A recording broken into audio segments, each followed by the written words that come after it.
Hello အားလုံးမင်္ဂလာပါရှင် Sus Local Bakery Supply ပါဒီနေ့စုကစု bakery စလုပ်ခြင်းမှာသုံးခဲ့ပူတဲ့ synthetic chocolate နဲ့ Yui chocolate အဲ့နှစ်ခုရဲ့ပုံစံအကြောင်းကိုစုပြပေးခြင်းပါတယ်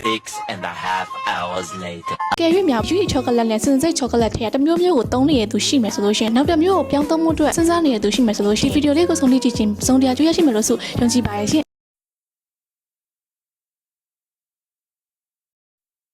စင်တစိမ့်နဲ့ယူရီကောက်တင်နှစ်ခုရဲ့တူညီရဲ့ချက်ကြောင်းဆိုရင်ပြပေးမယ်။နှစ်ခုစလုံးကကောက်တင်ချောကလက်ဖြစ်တဲ့ကြောင့်မလို့သူတို့မှာကိုကိုဘတ်တာတော့မပါဝင်ပါဘူး။ကိုကိုဘတ်တာဆိုတာကဒီချောကလက်ကနေထုတ်လုပ်လိုက်တဲ့အစိအနှစ်မပါဘဲနဲ့သူကပုံမှန်ချက်ကိုပို့ပြီးတော့ဈေးလက်တက်တာတယ်ပို့ပြီးတော့သုံးရလဲပိုလွယ်ကူတဲ့ကြောင့်မလို့သူ့ကိုဟင်းသီးဟင်းရွက်အစီကနေပြီးတော့ထုတ်လုပ်ထားတာဖြစ်ပါတယ်။ဆိုတော့ဒီချောကလက်နှစ်ခုကိုဂျုံနဲ့ကောက်တင်နဲ့မှလည်းသုံးလို့ရတယ်။ strawberry နဲ့ချောကလက်နဲ့နှစ်ပြီးတော့သုံးတာမျိုးတွေချောကလက်အပေါ်ကနေပြီးတော့အလှဒီဇိုင်းသင်တဲ့အခါမှာ drizzle လုပ်တာမျိုးပေါ့ဆိုတော့သုံးလို့ရတယ်ပေါ့နော်။နှစ်ခုစလုံးကအပူချိန်မှာပျော်ဝင်မှုကအမြန်ဆန်နဲ့ထားသွင်းမှုကအပူချိန်ပေါ်လိုက်ပြီးဂူးတစ်ဆိုင်တီအရင်ထားတော့တင်ဆက်စရာမလိုအပ်ပါဘူးဈေးကလည်းကိုဘတ်တာပါတယ် premium chocolate တွေတက်အများကြီးတက်တာဘေခါကိုမမတို့ကဒီနှစ်မျိုးမှာဘေဟာကိုသုံးနေကြလဲဒီခုမှာသုံးနေသူလေးရှိရင်ရောပြောင်းသုံးမှုအတွက်ကောအစီအစဉ်ရှိကြလားပေါ့နော်ဒီကုန်းကအောက်မှာဒီမျိုးကြပါအောင်